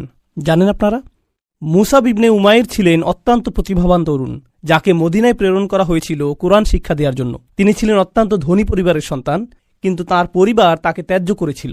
এরপর তার পরিধানের বস্ত্রও ছিল না। বদরের যুদ্ধে তিনি শহীদ হলেন।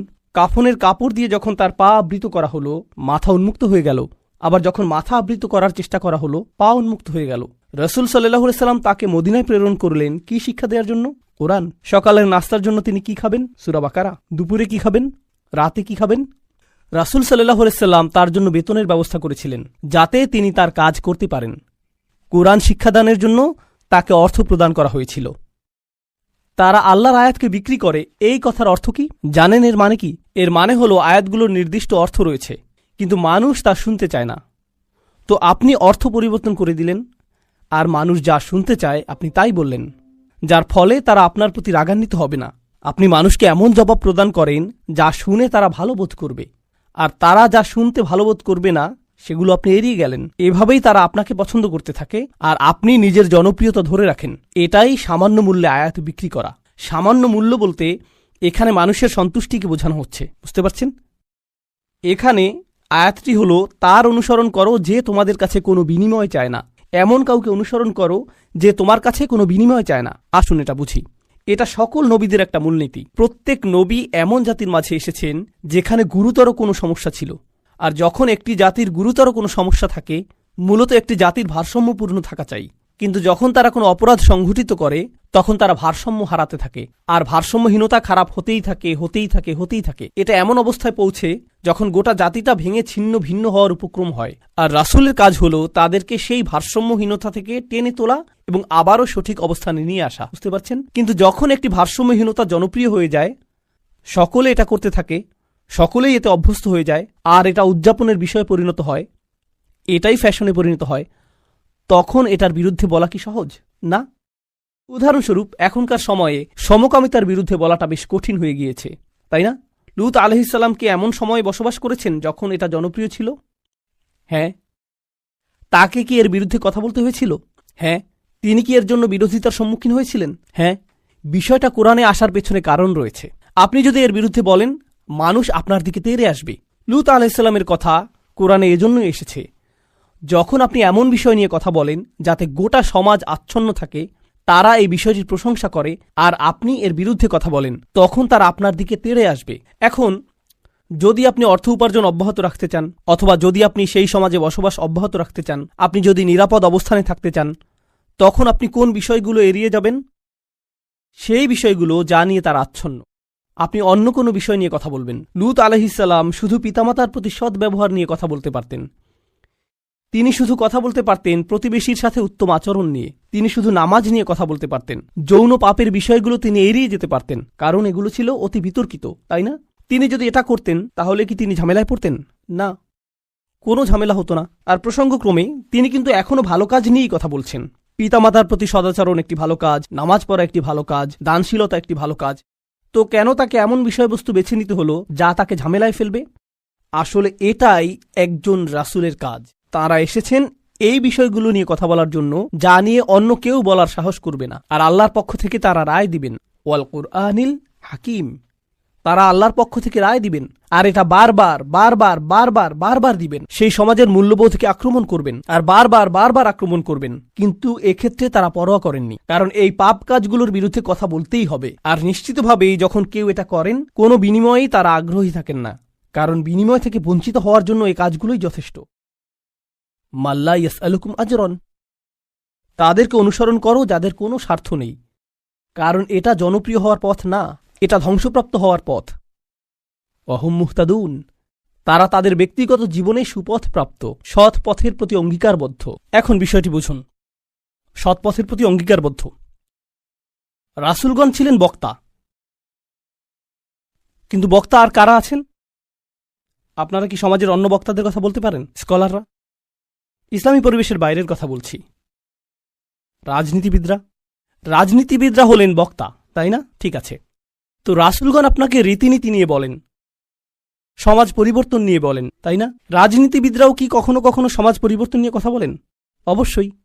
কিন্তু যখন রাজনীতিবিদরা সমাজ পরিবর্তনের কথা বলে, আমরা দেশের উন্নতি করতে চাই, আমরা জাতির উন্নতি করতে চাই, আমরা এটাকে শক্তিশালী করতে চাই, ইত্যাদি ইত্যাদি ইত্যাদি, তারপর আপনি যখন তাদের ব্যক্তিগত জীবন পর্যবেক্ষণ করেন, আপনি কি পান? আপনি পান দুর্নীতি। তো তাদের কথাগুলো অনেক উঁচু মানের, কিন্তু তাদের চরিত্র অনেক নিচু। আর প্রসঙ্গক্রমে আপনি দেখেন যে তারা উঁচু মানের জিনিসগুলো নিয়ে কথা বলে এজন্য যে তারা ক্ষমতা চায়, তারা মন্ত্রী হতে চায়, তারা বিনিময় চায়, তারা কোনো কিছুর প্রতি লালায়িত।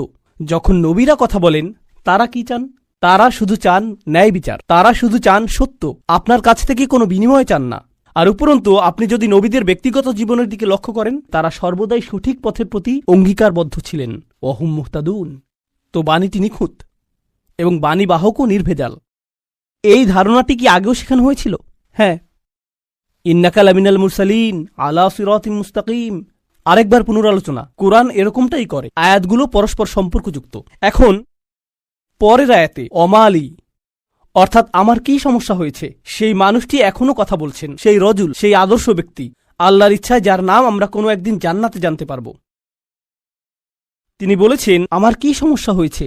লা আবুদুল্লাযী ফাতারানি, আমি কি সেই সত্তার উপাসনা করব না যিনি অস্তিত্বহীন অবস্থা থেকে আমাকে গড়েছেন? ওয়া ইলাইহি তুরজাউন, আর তোমাদের সকলকে তারই কাছে ফিরিয়ে নেওয়া হবে। এখন মালি, In Arabic we say وما لي لا أفعل التي شأنها أن يوردها المتكلم في رد على من أنكر عليه فعلا. ইবনে আশুর এটা উল্লেখ করেছেন যে যখন কেউ বলে আমার কি সমস্যা হয়েছে যে আমি এটা অথবা সেটা অথবা অন্য কিছু করব, এর অর্থ হলো কেউ তাকে বলেছে যে এই তোমার কি সমস্যা হয়েছে, তুমি কেন ধর্ম ত্যাগ করেছো, আর সে তার দিকে ফিরে এর জবাব দিচ্ছে। তো প্রকৃতপক্ষে উক্তিটি যদিও লিপিবদ্ধ হয়নি, কিন্তু তার বক্তব্যের ধরন দেখে আমরা বুঝতে পারছি এই তোমার কি সমস্যা হয়েছে, কেন তুমি এই মিথ্যা ধর্মের পক্ষে কথা বলছো? আর তিনি তার দিকে ফিরে বলছেন আমার এমন কি হয়েছে যে আমি তার উপাসনা করব না যিনি আমাকে সৃষ্টি করেছেন, আর তোমাদের সকলকেও তার কাছে ফিরিয়ে নেওয়া হবে। এটা উপলব্ধি করো যে তোমাদেরকেও ফিরিয়ে নেওয়া হবে। বাক্যটি শুরু হয়েছে আমার কি সমস্যা হয়েছে এটা দিয়ে, শুরু হয়েছে তাকে দিয়ে, আর বাক্যটি শেষ হয়েছে তোমাদের সকলকে তার কাছে ফিরিয়ে নেওয়া হবে। তো তিনি কাকে দিয়ে শুরু করেছেন? নিজেকে দিয়ে। আপনি যদি মানুষের সাথে একাত্ম হয়ে গিয়ে এই বাণী তাদের কাছে প্রচার করতে চান, আপনাকে নিজের সম্পর্কে অনেক কিছু স্বীকার করতে হবে। মানুষকে আপনার এটা বলার সক্ষমতা থাকতে হবে যে তোমরা সমস্যার সম্মুখীন হবে। আমি যদি কাউকে পরামর্শ দিই ভ্রমণ সম্পর্কে, আপনি এই এয়ারলাইন্সে না গিয়ে অমুক এয়ারলাইন্সে যান, আমি যদি এমনটা বলে শুরু করি যে ভাই আমি এই এয়ারলাইন্সে গিয়েছিলাম, তারা এত বেশি দেরি করেছিল, তারা আমার লাগেজ হারিয়ে ফেলেছিল, অমুক এয়ারলাইন্সে যান, এটা কি পরামর্শটিকে বেশি আবেদনময় করে তুলছে? কারণ আপনি নিজের কথা প্রথমে বলেছেন, আর যেহেতু আপনি কোনো একটি অভিজ্ঞতার শিকার হয়েছেন, এখন আপনি ঐকান্তিকভাবে তার কল্যাণের জন্য তার কাছে আসছেন। কিন্তু যদি আপনি তার কাছে গিয়ে বলেন, হে তুমি এই এয়ারলাইন্সে যাচ্ছ, তুমি একটা স্টুপিড, এটা কি এমন ব্যবহার যার ফলে মানুষ রাজি হবে?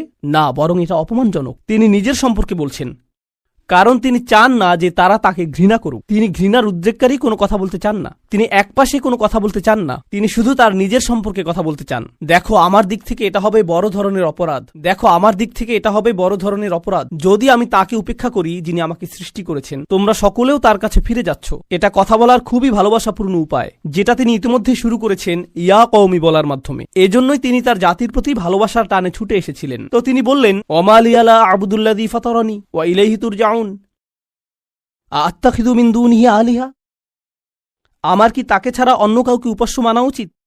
ইউরিদনির রহমানু বিদুররিন, যদি আর রহমান বা অবিশ্বাস্য রকম দয়ালু সত্তা সিদ্ধান্ত নেন যে কোনো ক্ষতি নেমে আসবে, লা তুগনি আন্নি শাফাআতুহুম শাইআ, অন্য সকল মিথ্যা উপাস্য মিলে আমাকে মুক্ত করতে সক্ষম হবে না। তাদের সকলের মিনতি, তাদের সকলের মধ্যস্থতা, তাদের এই অনুরোধ যে হে আল্লাহ তাকে ছেড়ে দিন, সে আমার উপাসনা করত, এগুলোর কোনোটাই কাজে আসবে না। লা ইউনকিযুন, তারা আমাকে রক্ষা করতে পারবে না। যদি আল্লাহ আমার প্রতি অসন্তুষ্ট হন, এই সব প্রতিমা আমাকে পরিত্রাণ দিতে পারবে না, এই সব পৌরাণিক উপাস্যগুলো আমাকে রক্ষা করতে পারবে না। কেন আমি অন্য কারো কাছে যাব? জানেন তিনি এখানে কি করছেন? তিনি তাদের ধর্মের সমালোচনা করেছেন, তাই না? কারণ তারা অন্য উপাস্যে বিশ্বাস করে। কিন্তু এভাবে না বলে যে তোমাদের কি সমস্যা, কেন তোমরা এই সকল উপাস্যে বিশ্বাস করছো, তারা তোমাদের রক্ষা করতে পারবে না, এর পরিবর্তে তিনি বললেন, কিভাবে আমি এই সকল উপাস্যে বিশ্বাস করতে পারি? তারা আমাকে সাহায্য করতে পারবে না। কাকে? আমাকে। আমি শুধু আমার নিজেকে নিয়ে চিন্তিত। আত্তাখিযু মিন দুনিহি আলিহা ইন ইউরিদনির রহমান, যদি আর রহমান আমার উপর কোনো ক্ষতি নামানোর সিদ্ধান্ত নেন। প্রথমত তিনি আমি সর্বনামটি ব্যবহার করেছেন, কারণ এখন তিনি তাদের মূর্তিগুলো নিয়ে কথা বলবেন। আপনি অন্য মানুষের ধর্ম নিয়ে কথা বলতে পারেন যতক্ষণ এটা আপনার সাথে প্রাসঙ্গিক হয়। কেন এটা আপনার কাছে যুক্তিসঙ্গত মনে হয় না? তাদের সম্পর্কে না, বরং আপনার সম্পর্কে। এই জিনিসটা আমার কাছে যুক্তিসঙ্গত মনে হয় না, এই জিনিসটা আমার সাথে যায় না, এটা আমি আমার নিজের জন্য সঙ্গতিপূর্ণ মনে করি না। কেন আপনি এভাবে কথা বলবেন? কারণ আপনি এটাকে আত্ম অহংকারের প্রতিযোগিতায় পরিণত করতে চান না। এখানে দ্বিতীয় বিষয়টি হল আর রহমান, যদি আর রহমান অকল্যাণ দেওয়ার সিদ্ধান্ত নেন, তারা আমাকে রক্ষা করতে পারবে না। দাঁড়ান, আর রহমান শব্দটির অর্থ কি? যিনি অকল্যাণ দেন। এর অর্থ কি? আর রহমান অর্থ যিনি দয়ালু, যিনি যত্ন করেন, যিনি ভালোবাসা প্রদর্শন করেন। তো কেন তিনি বলছেন যে আর রহমান যদি কোনো অকল্যাণ করতে চান? আর রহমান শব্দটি এবং ক্ষতি শব্দটি একে অপরের সাথে যায় না, তাই না? তারা একসাথে যায় না। জানেন তিনি তাদেরকে কি বলেছেন? তোমরা আর রহমানকে নিয়ে এর আগে উপহাস করেছ। তোমরা বলেছ মা আনজালার রহমান মিন শাই, আর রহমান কোনো কিছু প্রেরণ করেননি। তারা ইতিমধ্যেই এই নামটি ব্যবহার করেছে। তার নাম অবিশ্বাস্য রকম ক্ষমাশীল এবং অত্যাধিক ক্ষমাশীল, কিন্তু এর অর্থ এই নয় যে তার অকল্যাণ সাধন করার ক্ষমতা নেই। আপনি তার নাম থেকে সুযোগ নিতে পারবেন না, আর ভাবতে পারবেন না যে কোনো কিছুই হবে না। আরে ভাই, আল্লাহ মহান, কোনো সমস্যা হবে না। কিছু মানুষ আল্লাহর সাথে আপোষ মীমাংসা করতে চায়। আমি আল্লাহর জন্য এত কিছু করি, আমি যদি সামান্য কয়েকটি বিষয় কখনোই না করি, এতে কোনোই সমস্যা নেই। আল্লাহর এটা বোঝা উচিত। আসলেই তার বোঝা উচিত। এমনভাবে কথা বলছেন যে তিনি এটা বুঝেন না। আপনি কি আল্লাহ সম্পর্কে এভাবে কথা বলার অবস্থানে রয়েছেন? হ্যাঁ, কারণ তিনি আর রহমান। ওকে, তাহলে দেখা যাবে এজন্যই আপনি কোরআনের সবচেয়ে কঠোর আয়াতগুলোর মধ্যে আর রহমান শব্দটি পাবেন, যাতে আপনি এই বিষয়টি বুঝে নিতে পারেন যে অবিশ্বাস্য রকম ক্ষমাশীল হওয়ার গুণটি তাকে ন্যায় বিচার থেকে বিরত রাখবে না এবং তার কর্তৃত্বকেও খর্ব করে না। আর প্রসঙ্গক্রমে এই আয়াতে তিনি আসলেই আর রহমান। কেন জানেন? কারণ আল্লাহর একজন বান্দা, প্রত্যেক মানুষই আল্লাহর বান্দা, সে স্বীকার করুক আর নাই করুক। যখন আল্লাহর একজন বান্দা পাপের উৎসে পরিণত হয়, তখন সে হয় এই পৃথিবীতে ক্যান্সারের মতো, যে পাপ কাজ ছড়াতে থাকে। আর তখন আল্লাহ অন্য সকল সৃষ্টির প্রতি রহমা প্রদর্শন করেন তাকে সরিয়ে ফেলার মাধ্যমে। এটাও আর রহমান নামের অন্তর্ভুক্ত। কখনো তার দয়া প্রদর্শিত হয় অন্য সকল সৃষ্টির প্রতি, যখন তিনি তাদেরকে রক্ষা করেন আপনার কাছ থেকে। ইন ইউরিদনির রহমানু বিদুররিন লা তুগনি আন্নি শাফাআতুহুম শাইআ। সুবহানাল্লাহ। এখন আমরা তার বক্তব্যের প্রায় শেষে রয়েছি।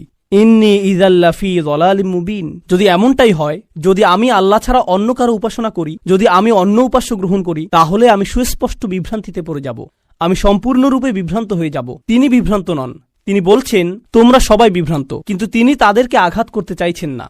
তাই তিনি বলছেন আমি অত্যন্ত বিভ্রান্তিতে পড়ে যাব যদি আমি এমনটা করি। ইন্নী আমানতু বিরব্বিকুম, আমি ঈমান এনেছি তোমাদের প্রভুর প্রতি, তোমাদের প্রতিপালকের প্রতি। তিনি বলেননি যে আমি ঈমান এনেছি আমার প্রভুর প্রতি, আমার প্রভুর প্রতি। তিনি বলেছেন আমি ঈমান এনেছি তোমাদের প্রভুর প্রতি। তিনি আমি থেকে তুমিতে পরিবর্তন করলেন। আমি আপনাদেরকে একটা সমীকরণ দিচ্ছি, আমি যোগ তুমি সমান সমান আমরা। আমি যোগ তুমি সমান কি? আমরা। তো তিনি শুরু করেছেন আমি দিয়ে, তিনি যাচ্ছেন তুমিতে, কারণ তিনি এর দ্বারা কি বোঝাচ্ছেন? আমরা পৃথক নই। আমি চাই আমরা সবাই যেন সুখী হই, আমি চাই আমরা সবাই যেন আল্লাহর কাছে পরিত্রাণ পাই। এটা আমি বনাম তোমরা নয়, এটা আমি এবং তোমরা। দাওয়াতি কাজ মানে প্রতিপক্ষ নয়, এর অর্থ বিতর্ক নয়, এর অর্থ যুক্তিতর্ক নয়। আমরা এটাকে এগুলোতে পরিণত করেছি। আমি একটি দাওয়াতি প্রোগ্রাম করতে চাই যেখানে আমি খ্রিস্টানদের সাথে বিতর্ক করব। আপনার কোথাও ভুল হচ্ছে, এটা এভাবে কাজ করে না। এর জন্য একটা নির্ধারিত অবস্থান রয়েছে, তবে এটাকে দাওয়াতি কাজ বলে না, এটাকে বলে জিদাল। এর জন্য কোরআনের ভিন্ন শব্দ রয়েছে, আর সেটা হলো সর্বশেষ পন্থা। আমরা শুরুতেই এটা করব না, কখনোই করব না। তো এখন তিনি বলছেন ইন্নী আমানতু বিরব্বিকুম, আমি তোমাদের সকলের প্রভুর প্রতি ঈমান এনেছি, তোমাদের সকলের প্রভুর প্রতি ঈমান এনেছি। ফাসমাউন, আমার কথা শোনো, আমার কথা শোনো। তিনজন রাসূল কথা বলেছেন, আর তিনি বলছেন আমার কথা শোনো, আমি যা বলছি তা শুধু শোনো।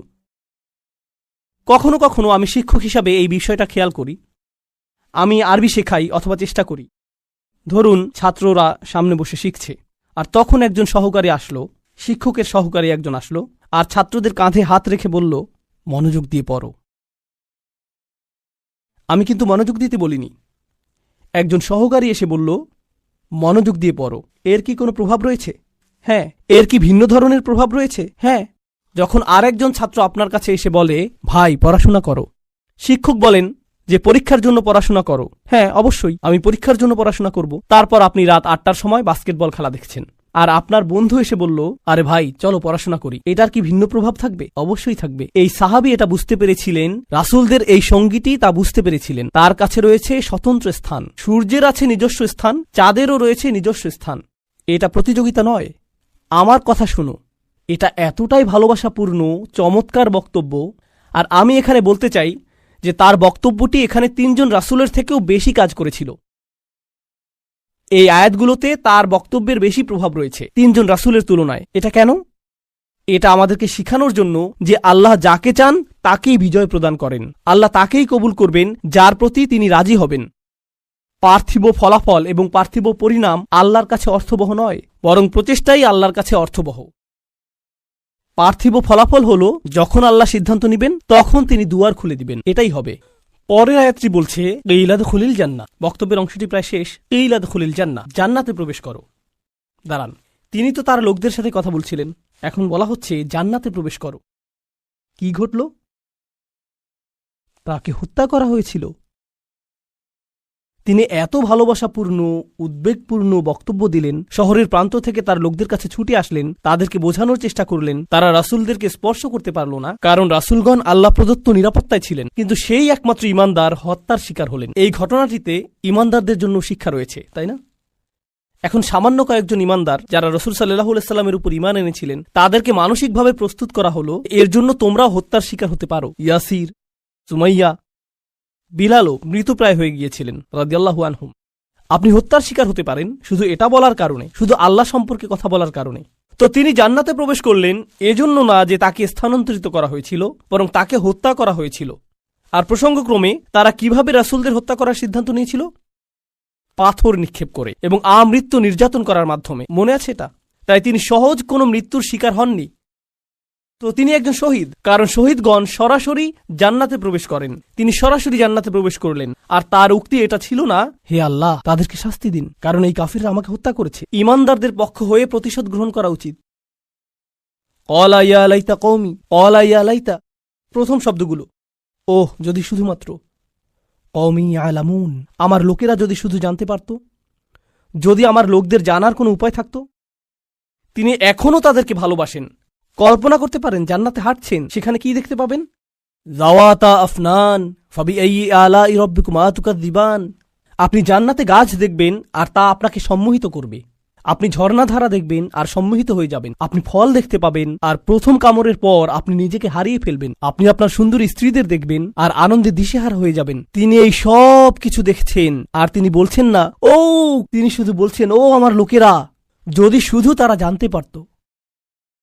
সুবহানাল্লাহ। তিনি জান্নাতে পৌঁছে গেলেন, তবুও তার লোকদেরকে ভুললেন না। জানেন বিচার দিবসে মানুষ সবকিছু ভুলে যাবে।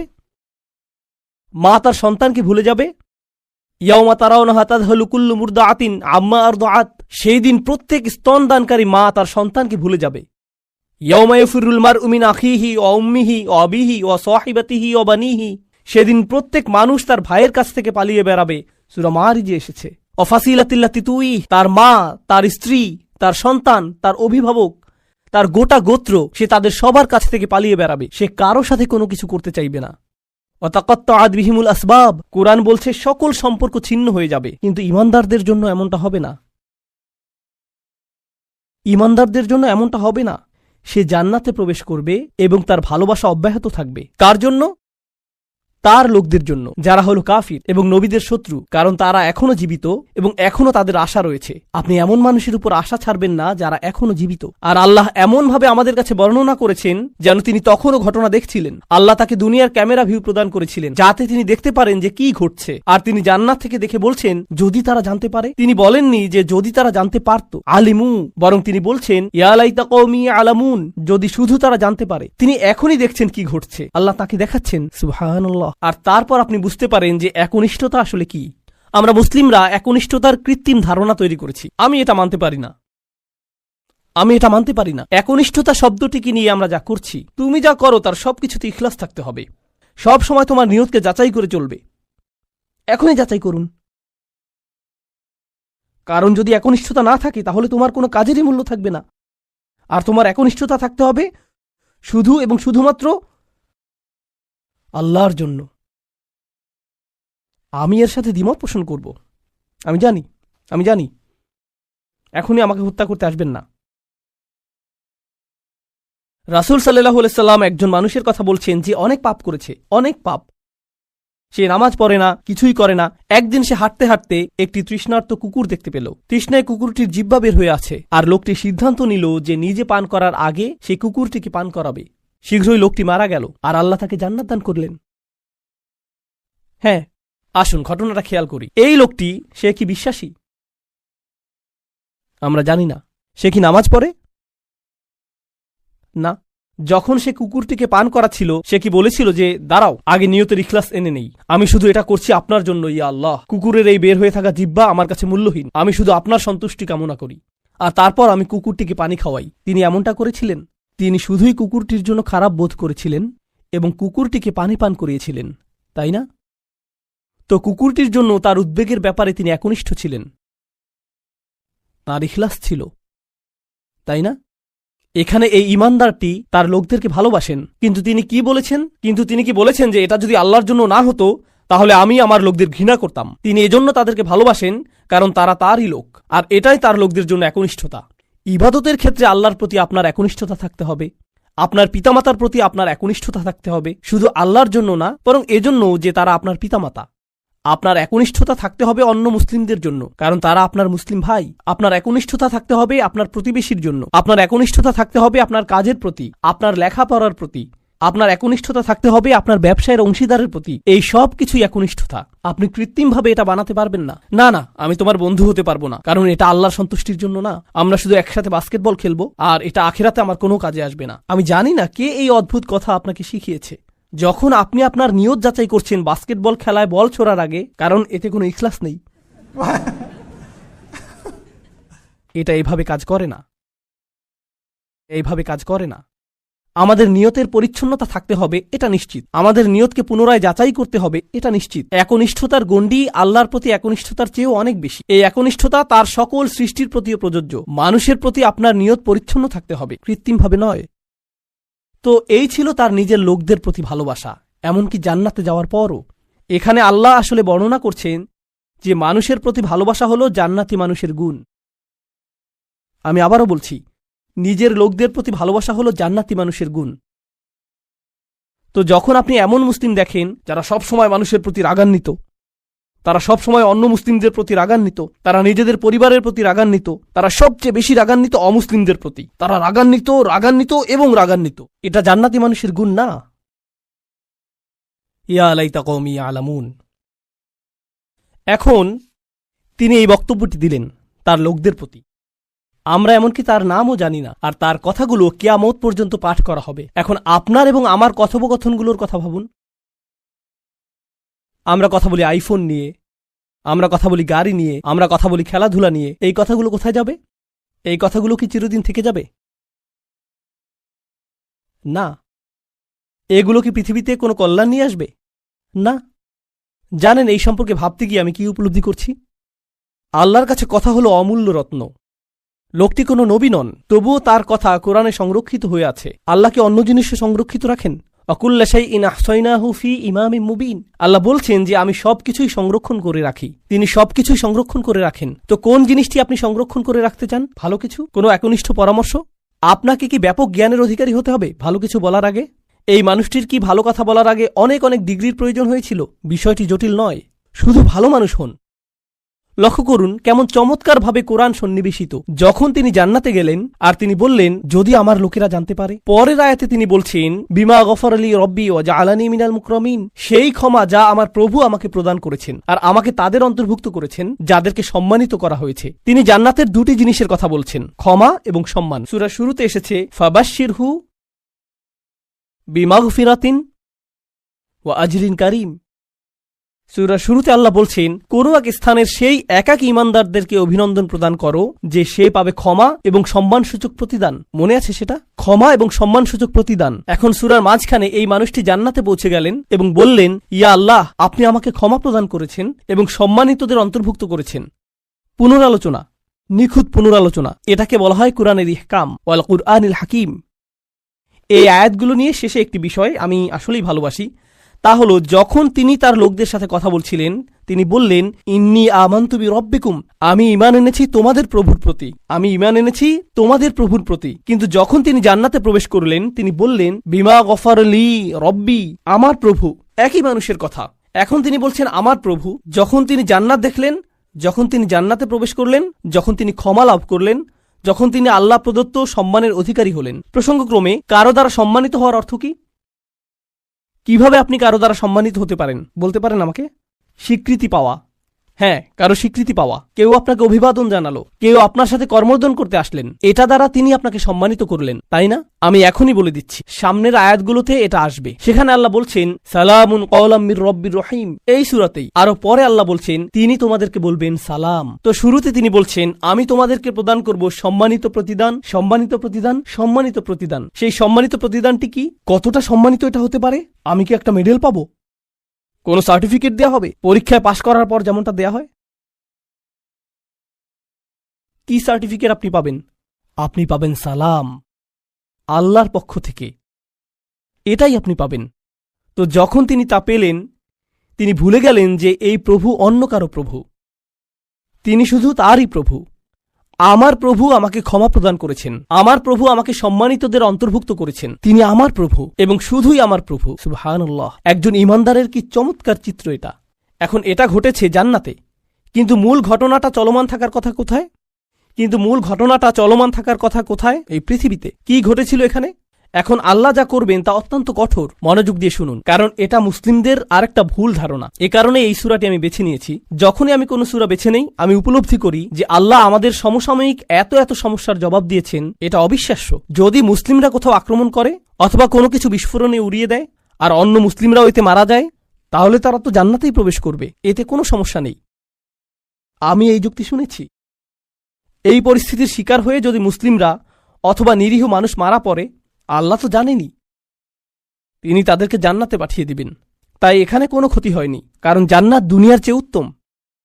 আমি জানি না যে আপনি এই ধরনের বিকারগ্রস্ত কথা শুনেছেন কিনা, কিন্তু আমি এটা অনেকবার শুনেছি। এখন আমি আপনাদেরকে এই বিষয়ে কিছু কথা বলবো। আল্লাহ কি এই মানুষটিকে জান্নাত প্রদান করেছেন? হ্যাঁ, কিন্তু আল্লাহ তাকে জান্নাত প্রদান করার অর্থ এটা না যে আল্লাহ সেই লোকদের প্রতি রাগান্বিত নন যারা তাকে হত্যা করেছিল। ঘটনাটির ধারাবাহিকতা পৃথিবীতে চলতে লাগলো। যখন তিনি জান্নাতে মনোরম সময় উপভোগ করছিলেন, আল্লাহ তার হত্যার প্রতিশোধ গ্রহণ করেছেন। অমা আনজালনা আলা কওমিহি মিন বাদিহি মিন জুনদিম মিনাস সামাই অমা কুন্না মুনজিলিন। আমরা আকাশ থেকে কোনো সেনাবাহিনী প্রেরণ করব না এই লোকদের জন্য। এই নগণ্য কুরাইশরা তারা মনে করেছে যে অনেক বড় কিছু হয়ে গিয়েছে। এই পৃথিবীতে তারা তুচ্ছ, গুরুত্বহীন। অর্থনীতিতে, রাজনীতিতে, জ্ঞানে, বিজ্ঞানে এই লোকদের ধ্বংস করার জন্য বিশেষ কোনো প্রস্তুতির প্রয়োজন নেই। আকাশ থেকে আমার কোনো সেনাবাহিনী প্রেরণের প্রয়োজন নেই। সেনাবাহিনীর কথা উল্লেখ করার কারণ হলো, যখন আপনি কুরাইশদেরকে সতর্কবাণী প্রদান করেন যে আমি তোমাদেরকে সতর্ক করছি, তারা বলবে কোন সেনাবাহিনী? আর যখন রসুলগণ তাদেরকে সতর্ক করলেন, তারা বলছে তোমাদের সাথে কোনো সেনাবাহিনী রয়েছে। এই হুমকি কোথা থেকে আসছে? শুধু তোমরা আর নগণ্য কিছু ইমানদার। আর আল্লাহ বলছেন তাদেরকে ফেরেশতার সেনাবাহিনী প্রদর্শন করার আমার প্রয়োজন নেই। তারা বলবে ওকে, যদি ফেরেশতা দিয়ে তৈরি সেনাবাহিনী থাকে তোমার কাছে, যারা তোমার